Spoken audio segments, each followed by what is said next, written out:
علم کے ساتھ اللہ تبارک و تعالی نے بوکا کا تذکرہ کیا ہے، رونے کا.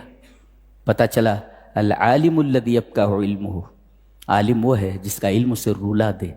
جو علم کسی انسان کو رولا نہ سکے کہ مرنے کے بعد کیا ہونا ہے اس پر رولا نہ، وہ علم نہیں ہے.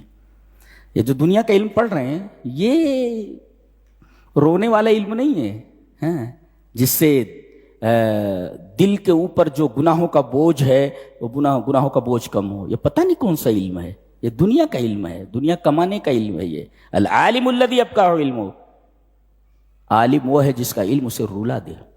اس کے بعد سورہ کہف ہے. سورہ کہف میں ایک فتنہ ہے، فتنۃ الدین، دین کا فتنہ ہے، اور قصہ ہے اصحاب الکہف کا. ہربوا بدینہم، اپنے دین کو لے کر بچا کر بھاگے. کس سے؟ من الملک الظالم، ظالم بادشاہ سے اپنا دین بچا کر کے بھاگے.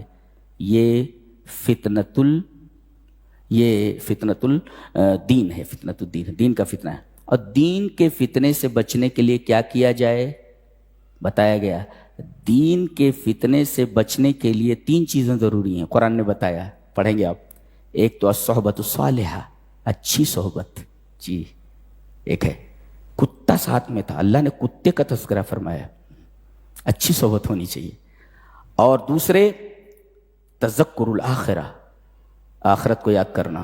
اور تیسرے تلاوت القرآن و تدبرہ، قرآن حکیم کی تلاوت اور اس پر غور و فکر. دوسرا فتنہ فتنۃ المال، صاحب الجنتین. آگے دیکھیں گے، ایک کافر ہے اور ایک مومن اس کا دوست ہے. ایک مومن ایک کافر کا دوست ہے، اس کے 2 باغ ہیں. وہ کہہ رہا کہ یہ باغ کبھی ختم ہونے والا ہے وغیرہ وغیرہ. تو یہ فتنۃ المال ہے. جی فتنۃ المال سے بچنے کے لیے 2 چیزیں ضروری ہیں.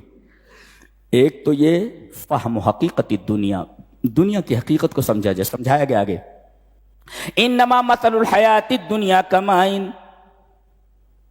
دنیاوی زندگی کی مثال پانی کی طرح ہے. اور پانی کو قرار نہیں رہتا کبھی، ایک حالت پر نہیں رہتا. اور پانی جب تک کشتی کے نیچے ہے تب تک کشتی بھی محفوظ ہے، کشتی میں بیٹھنے والے بھی محفوظ ہیں. پانی اگر اوپر آ جائے تو پھر کشتی بھی گئی اور کشتی میں سوار حضرات بھی گئے. لہذا دنیا کو دنیا کی حقیقت تک رکھو، اس کو وہیں تک رکھو. جی اس کو سر پر سوار مت کرو. یہ دنیا کی حقیقت. فہمو حقیقت الدنیا، دنیا کی حقیقت سے سمجھو. والانشغال بالآخرہ، اور آخرت کی طرف مشغول ہو جاؤ. یہ ہے فتنۃ المال اور فتنۃ المال سے بچنے کا طریقہ. اور ایک ہے فتنۃ العلم، جیسے موسیٰ اور خضر کا قصہ ہے. جی قصۃ موسیٰ و خضر. حضرت موسیٰ علیہ السلام نے ایک دفعہ تقریر فرمائی، تقریر بہت اچھی تھی. ایک صاحب نے کہا دنیا میں لگتا ہے سب سے بڑے عالم آپ ہی ہیں. حضرت موسیٰ کہ یس میں سب سے بڑا عالم ہوں. سب سے بڑے عالم تھے، یقیناً تھے وہ، لیکن اللہ کو ان کی یہ ادا پسند نہیں آئی کہ سب سے بڑے عالم ہیں ہم. کہا کہ میرا ایک بندہ مجموع البحرین پر رہتا ہے، 2 دریاؤں کے سنگم پر، ذرا جا کر کے وہاں معلوم کرو. کل ہم اس پر بحث کریں گے انشاءاللہ. جا کر کے معلوم کرو کتنا علم ہوتا ہے، علم کس کو بولتے ہیں. جی تو یہ ہے فتنۃ العلم. اور فتنۃ العلم سے بچنے کے لیے کتنی چیزیں ضروری ہیں. ایک تو التواضع، جتنا علم آئے اتنا آدمی جھک گئے.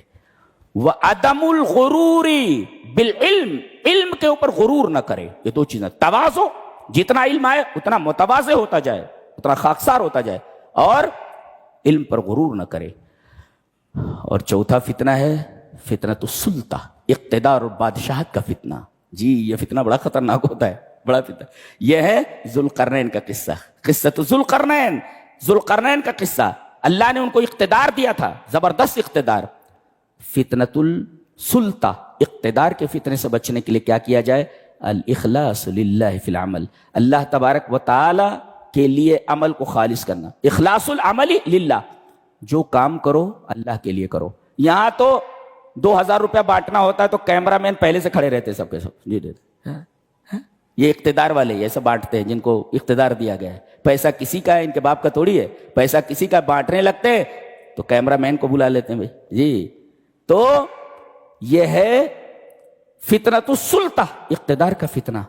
اللہ نے ذوالقرنین کو زبردست اقتدار عطا فرمایا تھا. کیسا اقتدار تھا اس پر ہم کل بحث کریں گے. تو جب آدمی کو فتنۃ السلطہ میں گرفتار ہوتا دکھائی دے اپنے آپ کو, تو اسے چاہیے کہ اپنے عمل کے اندر اخلاص پیدا کرے اور آخرت کو یاد کرے, جیسا کہ ذوالقرنین نے یاد کیا.